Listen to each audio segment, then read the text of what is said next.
So, okay, we have in a church.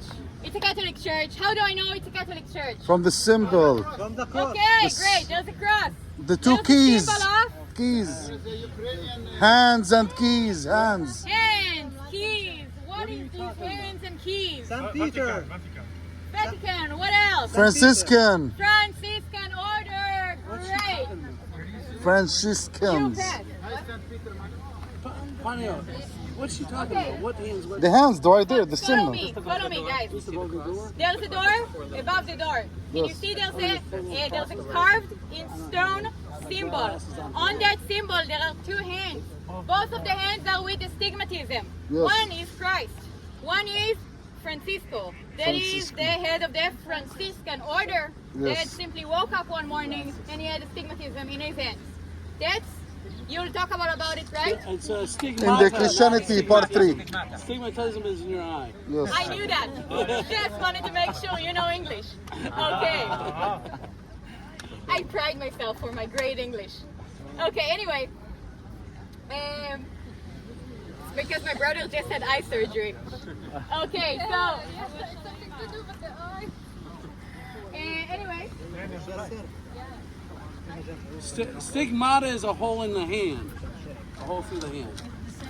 Guys, I want to go back with you. It's not Where common. in the Holy Land will I find churches? It was a horror movie. Everywhere.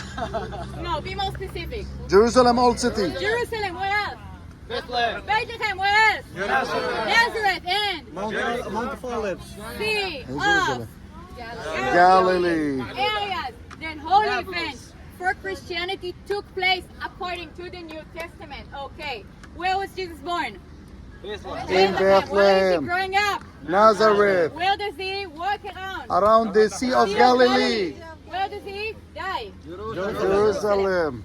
If I am here in Jaffa and there's a church, that means there must have been a holy event for Christianity, but not in the 4 Gospels, because Jesus has never set foot in Jaffa. What happens is after the crucifixion, you haven't done Christianity yet. You're in. After the crucifixion, everyone is going to congregate in the room of the Last Supper 50 days afterwards. What is this holiday called? Pentecost. The Pentecost. And in the Pentecost holiday, everyone will start speaking different languages Yes, different and tongues. spread the ideas of Christianity. Jesus to who? To all To the the world. disciples. To all the world that is Jewish.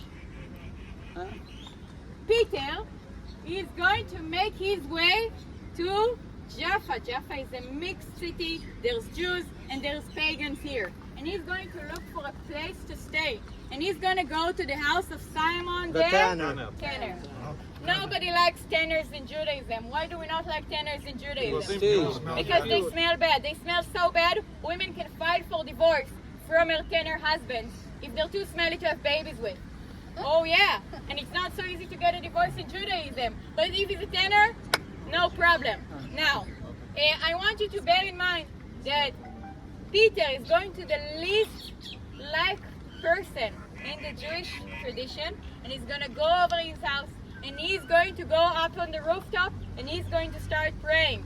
And then he gets hungry because it's lunchtime, like you guys, right? And then as he's praying, he is going to have a vision. And in his vision, he is going to see God. God is telling him that he can eat all of the animals that he has to eat here. There's birds, there's reptiles, there's shrimps, there's bacon.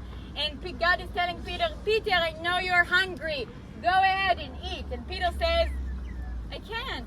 It's non-kosher. It's not kosher. It's not. These animals are not pure. They're not clean. God is telling him again and again, 3 times. And then the sheet on which these animals appeared is lifted up. Peter wakes up and he understands God and him are not talking about food.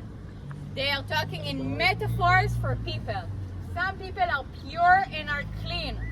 Jewish people, circumcised, observing the Sabbath, observing the kosher laws, pure and clean. Some people are not pure, they're not clean, they are pagans, they are worshipping idols. Peter understands. Up until now, he was only allowed to eat or approach pure and clean people. But from now on, God is giving him the heads up, the green light. Go ahead and speak this to everyone. Everyone deserves to hear what you have to give them, because everyone is created in the image of God. And this is the pivoting point. This is the moment the Jews and Christians goes in their very, very separate ways. Because now he can bring people into the community that don't observe kosher laws, that don't observe the Sabbath, and don't circumcise their kids. How can you have one community, one monotheistic community, as it may? You can't have one community if some people are eating shrimps and some people are not. You can't have a community in which you can't wed your daughters to the guys that are not circumcised. And you can't have a community in which some people are working on the Sabbath and some people are not. So this is the point. Jaffa is that point of separation between Judaism and Christianity, right here. And all of this took place in the house of Simon the Tanner, right over here. So what is the house over there? Wait, The other one is hey, the you Greek. showed us the house. The That's Greek not the Orthodox, the other one is the Greek house. Orthodox. No, that was the Armenian house. Of Armenian, Simon the Tanner. sorry, Armenian. This is the Catholic house of Simon the Tanner. The Greek Orthodox recognized the house of Simon the Tanner beyond the hill, where Bloomfield is. That's where the Greek Orthodox house of Simon the Tanner. What he did, Simon? Wait a minute. Yeah? He had a house. That's all He was Tanner. But in this house, in the house of Simon the Tanner, there was a vision. That vision that allows to bring people into Christianity that are not only Jews. This is the importance. Yeah. Why are there so many different sites? As time goes by, we have different recognitions of different sites, just like the room of the Last Supper. They didn't have two rooms of the Last Supper. It's just that the Assyrians are recognizing one room and the rest are recognizing another room. זה לא משנה, it does not matter if it happened right here or right here. Because what you want to give to your travelers is the experience. Understanding Jaffa as a port city. Understanding Jaffa as a mixed population city. And this is something you can do from anywhere on the hill. And this is exceptionally important for Protestants. Right? Okay, yes. Okay, so you said there was an Armenian family living there, and then you said it's a Greek Orthodox site. The Greek Orthodox is that way. There's a third. Yes. Okay.